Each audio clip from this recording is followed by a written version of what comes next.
Buen día, queridos amigos y hermanos, que Dios les bendiga. Continuamos con nuestro estudio sobre esta carta del apóstol Pablo a los Romanos.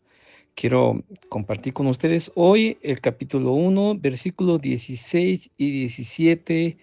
El tema es el poder maravilloso del Evangelio.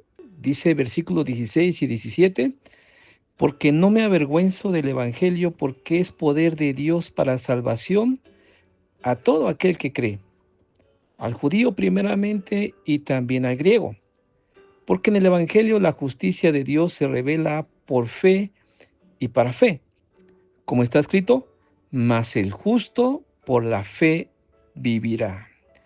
Qué tremendos versículos y declaraciones maravillosas que hace el apóstol Pablo.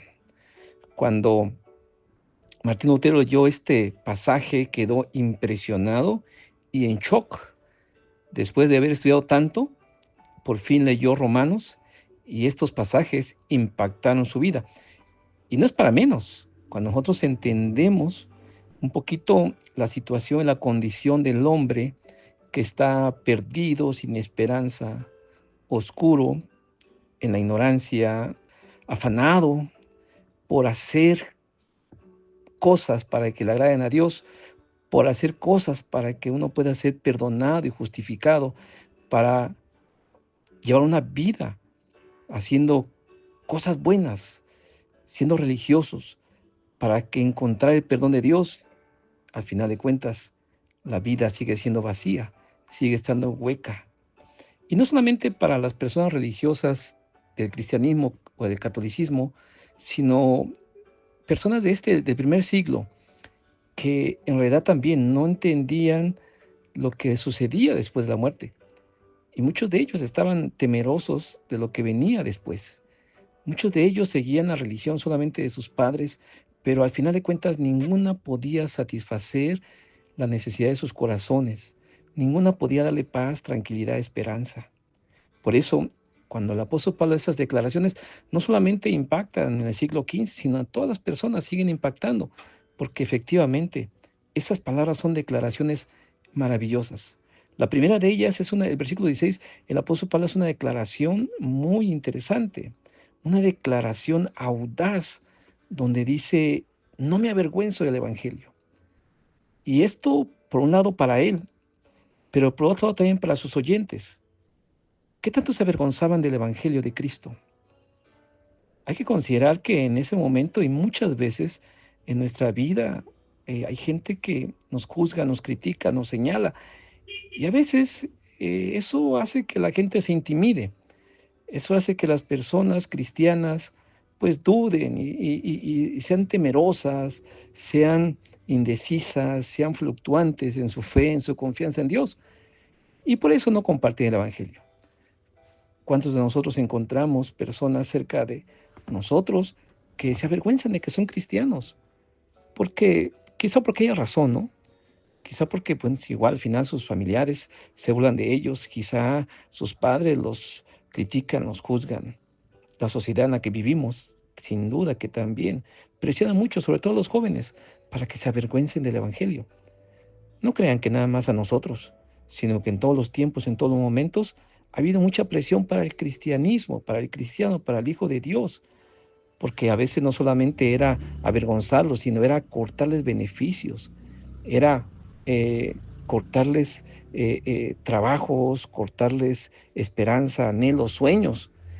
Y muchos quizá también cristianos a través de los años han experimentado eso, que por ser cristianos no les permiten avanzar, no les permiten entrar a una universidad, no les permiten crecer en sus trabajos, no les permiten desarrollarse porque son cristianos.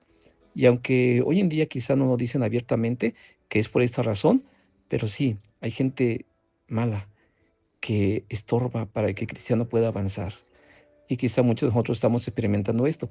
Pero el apóstol Pablo dice, yo no me avergüenzo.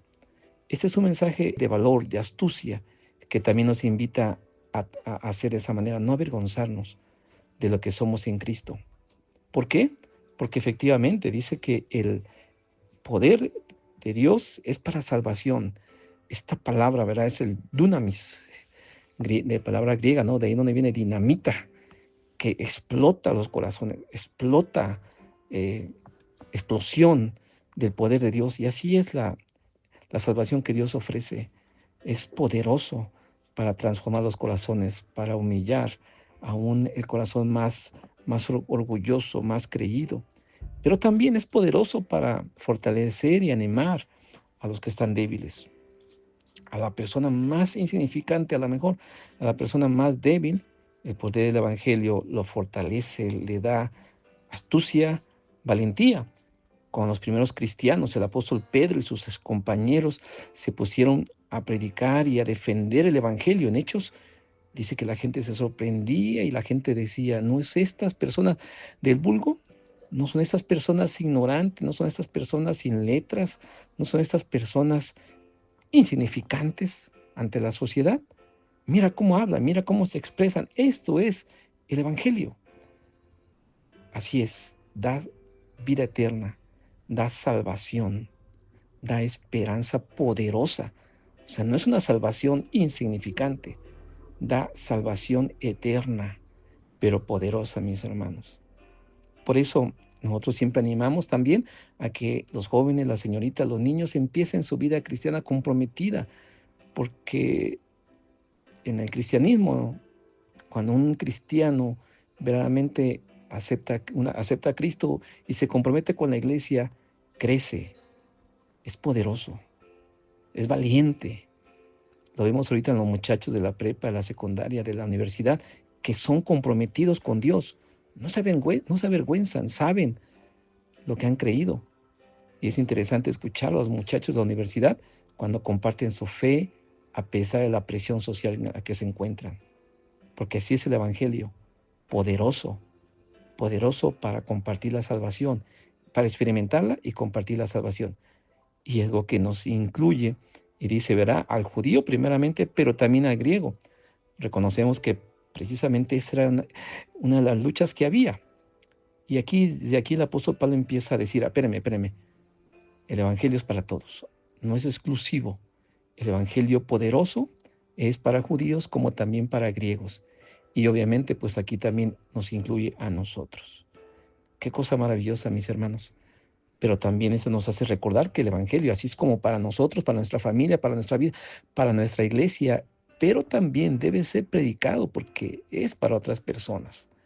No importa los prejuicios que tengamos, no importa las ideas que tenemos hacia otras personas, el Evangelio también es para ellos. Gente rica, gente intelectual, gente a lo mejor también ignorante, gente humilde, sencilla, de todo. El Evangelio es para todos y por todos.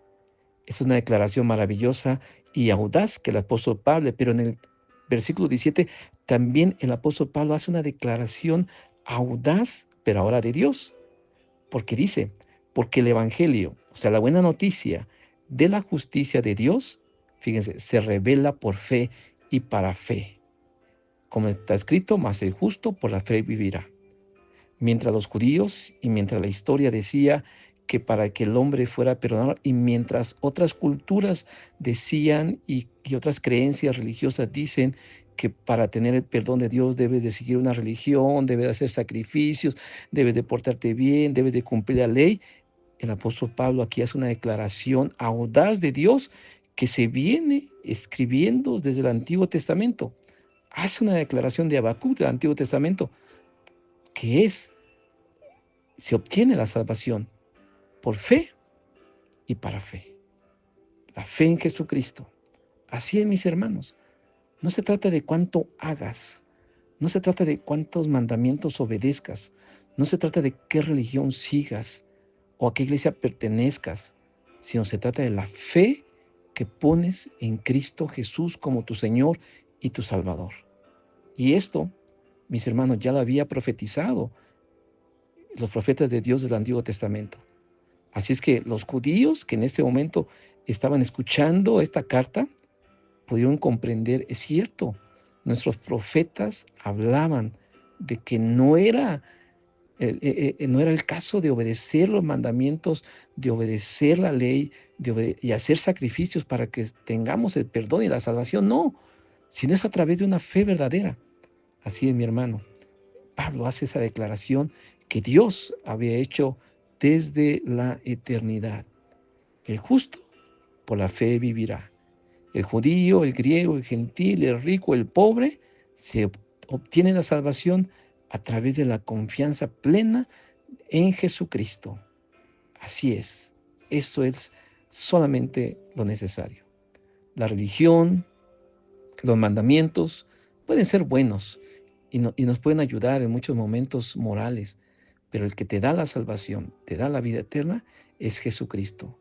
Por eso el apóstol Pablo insiste una vez más y nos va a dar esta tarea, que sigamos confiando en Cristo solamente, que nuestra esperanza solamente esté en Cristo y no en nuestras obras o en nuestra raza o en nuestra denominación, como muchos hoy en día pueden estar reclamando. Es bueno, obviamente, tener una identidad denominacional, es bueno, pero esto no nos da la salvación. La salvación solamente se nos da, como dice, y se nos ha revelado por Dios a través de Jesucristo.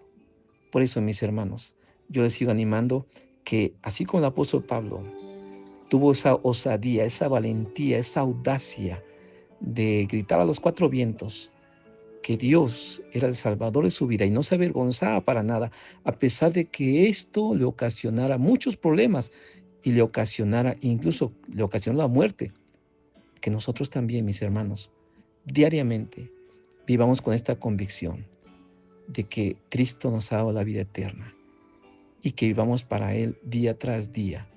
Y no importa el menosprecio, quizá las burlas, no importa lo que haya a nuestro alrededor, que seamos valientes, audaces, como Dios a través de la eternidad. Que Dios, que Dios siga bendiciendo nuestras vidas.